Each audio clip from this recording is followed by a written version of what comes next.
नमस्कार दोस्तों, मैं हूं राजकिशोर। न्यूज तक पर राजनीति के आज के अंक में आपका बहुत बहुत स्वागत है। आज एक तस्वीर ने ध्यान अपनी तरफ आकृष्ट किया। यह तस्वीर थी राहुल गांधी की, जब भारत जोड़ो यात्रा जम्मू कश्मीर में प्रवेश कर रही है।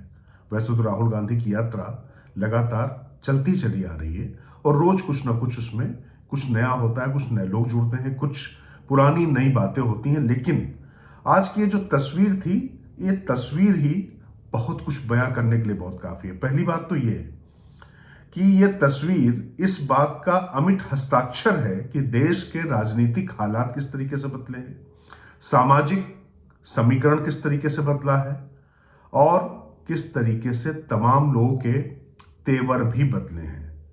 वैसे तो लोग अजीब सी चर्चा में लग जाते हैं कभी कभी कि राहुल गांधी ने टी शर्ट पहनी हुई है, टी शर्ट में जैकेट पहनी हुई है। अरे भाई, शरीर का धर्म है, मौसम है, मौसम के साथ में जो जिस तरीके से अपने आप को संभाल सकता है वो संभाल रहा है, तो विषय नहीं। लेकिन संजय राउत की जो तस्वीर है वो अपने आप में तमाम ख्याल, तमाम सवाल, तमाम जो परिस्थितियां हैं उनकी तरफ इशारा जरूर करते हैं। तो पहली बात तो यह है, दिमाग में एक प्रश्न उठता है कि अगर अनुच्छेद 370 और 35 से जम्मू कश्मीर से अगर ना हटा होता तो क्या इस आश्वस्ति भाव में यात्रा वहां प्रवेश कर रही होती क्या? और संजय राउत का जो एक खिलखिलाता हुआ चेहरा है राहुल गांधी के साथ जिस तरीके से है, तो शिवसेना के जो सुप्रीमो संस्थापक रहे हैं बाला साहेब ठाकरे, वो अगर आते उनकी जगह उस कश्मीर में जहां से अनुच्छेद 370 हट चुका है, 35 से हट चुका है, एक देश एक विधान का जो संकल्प था वो पूरा होता दिखाई पड़ रहा है। संसद से चूंकि कानून पारित हो चुका है तो उस दिशा में देश आगे बढ़ चुका है। तो उसके बाद उनकी क्या प्रतिक्रिया होती है और वो किस तरीके से अभी व्यवहार कर रहे होते हैं। हालांकि निश्चित तौर पे महाराष्ट्र की जो राजनीति है, जो पूरे देश के जो समीकरण बदले हैं, भारतीय जनता पार्टी को लेकर शिवसेना के मन में जो खटास आई और जो महाअघाड़ी बना और शिवसेना कांग्रेस एनसीपी की महाअघाड़ी की सरकार को अपदस्थ करवा दिया गया वहां पर, और बीजेपी शिवसेना की, वहां शिवसेना मतलब एकनाथ शिंदे गुट जो उद्धव ठाकरे से अलग हो गया था, उसकी सरकार बन गई वहां पर। तो निश्चित तौर पे तलखियां तो बहुत है, लेकिन संजय राउत का चेहरा जो है और संजय राउत की जो तस्वीर है वो बार बार इन सारी चीजों की तरफ याद दिलाती कि कैसे चीजें बदली हैं। और वो संजय राउत जब सरकार बनी थी तो किस तरीके से ऐसा लगता था, महाराष्ट्र में जब सरकार बनी थी, रोज एजेंडा सेट करते थे और इस तरीके से दिखाते थे कि पता नहीं वही शायद सर्वे सर्वा है। उद्धव ठाकरे तो बहुत ज्यादा बोलते नहीं थे, वो तो कभी कभार ही बोलने आते थे, लेकिन रोज एजेंडा वो सेट कर दिया करते थे।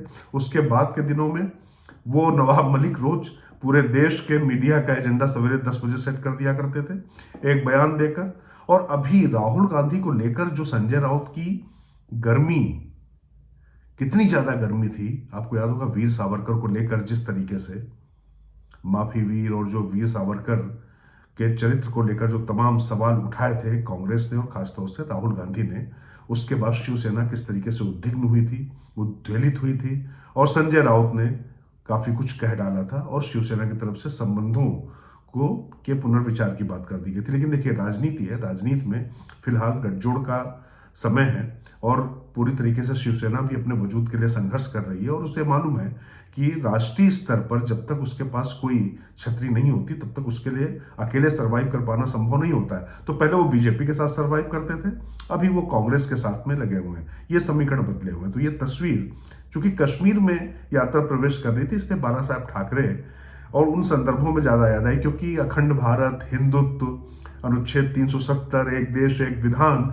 ये सब ऐसे विषय रहे हैं जो बाला साहब ठाकरे अलग तरीके से सोचते थे। मौजूदा शिवसेना बिल्कुल अलग तरीके से सोचती रही है।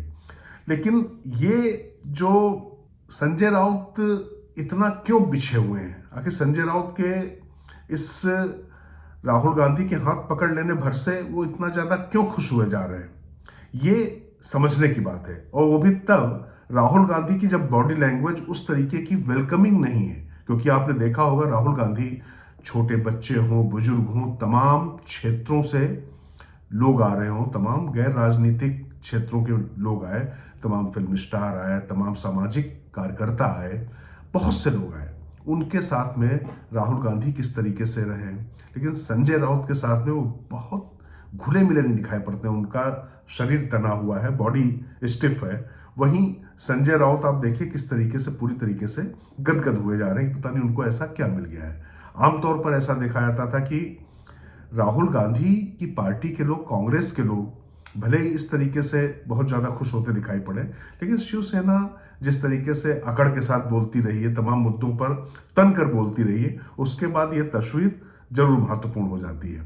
खैर, इसके साथ में एक बात और महत्वपूर्ण है, यहाँ पर फारूक अब्दुल्ला भी वहाँ शामिल होते हैं और संजय राउत का तब वहाँ पर शामिल होना एक और नए बदले हुए समीकरणों की तरफ इशारा करता है। एक चीज तो साफ साफ समझ में आती है इस तस्वीर के माध्यम से कि राहुल गांधी अपनी बात से नहीं बिल्कुल विचलित हो रहे हैं। जो वो कह रहे हैं, राहुल गांधी अपनी बात पर टिके हुए हैं। सावरकर के मुद्दे पर राहुल गांधी ने जो कहा, उससे ना कांग्रेस ने डिस्ट्रैक्ट किया, ना ही राहुल गांधी ने।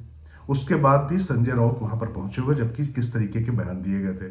तो कुल मिलाकर जिस तरीके से शिवसेना या छोटे दल जब किसी राजनीतिक दल के साथ आते थे, राष्ट्रीय पार्टी के साथ आते थे, तो बहुत ही अपनी जिद पर अड़े रहते थे।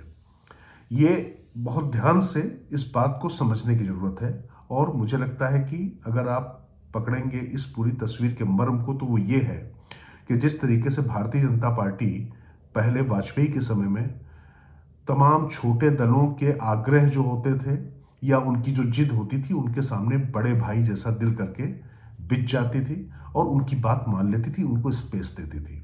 लेकिन जब मोदी और शाह की बीजेपी तैयार हुई, तो इसने अपने सिद्धांत, अपनी राजनीतिक सहूलियत और अपनी सर्वोच्चता हर विषय में, चाहे मुद्दा हो, चाहे सीटों के बंटवारे की बात हो या फिर कोई निर्मम फैसला राजनीतिक लेना हो, तो उसमें कोई संकोच नहीं किया।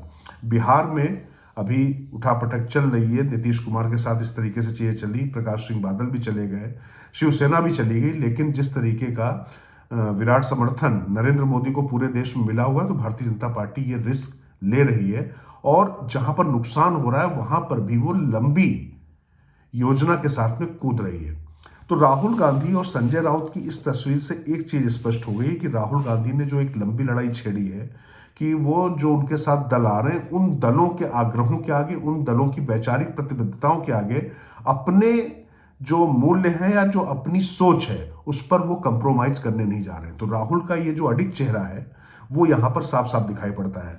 आमतौर पर बाला साहब ठाकरे से जब लोग मिलने जाया करते थे, तो बाला साहब ठाकरे की एक बिल्कुल किस तरीके की छवि आती थी, बिल्कुल स्टिफ चेहरे के साथ में, और दूसरे लोग उनके साथ अनुनय या विनय की मुद्रा में रहते थे या विनम्र मुद्रा में रहते थे।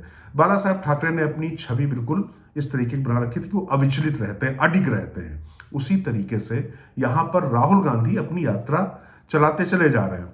लोग हंसी उड़ाएं, मजाक उड़ाएं, राहुल गांधी के तमाम बयान लोगों के सिर के ऊपर से गुजर जाएं, लेकिन राहुल गांधी जो कह रहे हैं वो अपनी बात से पीछे नहीं हट रहे हैं। हटना उस शिवसेना को पड़ रहा जो सबसे ज्यादा, अगर देखा जाए तो, अपनी बातों के लिए उग्र होती थी। सामना के लेख कितने फायरी होते थे, आग बरसती थी। और यही संजय राउत जब सामना के संपादक होते थे, तब किस तरीके के लेख लिखते थे कि प्रवक्ता होते हुए, चाहे बीजेपी हो या फिर कांग्रेस हो, किसी पर व्यक्तिगत टिप्पणी, राहुल गांधी को लेकर भी उनकी जो व्यक्तिगत टिप्पणियां थी, उनके बारे में चर्चा यहां नहीं करनी, लेकिन वो सबको पता है। उसके बाद राहुल गांधी चलते चले जा रहे हैं, जिसको उनके साथ जुड़ना है जुड़े।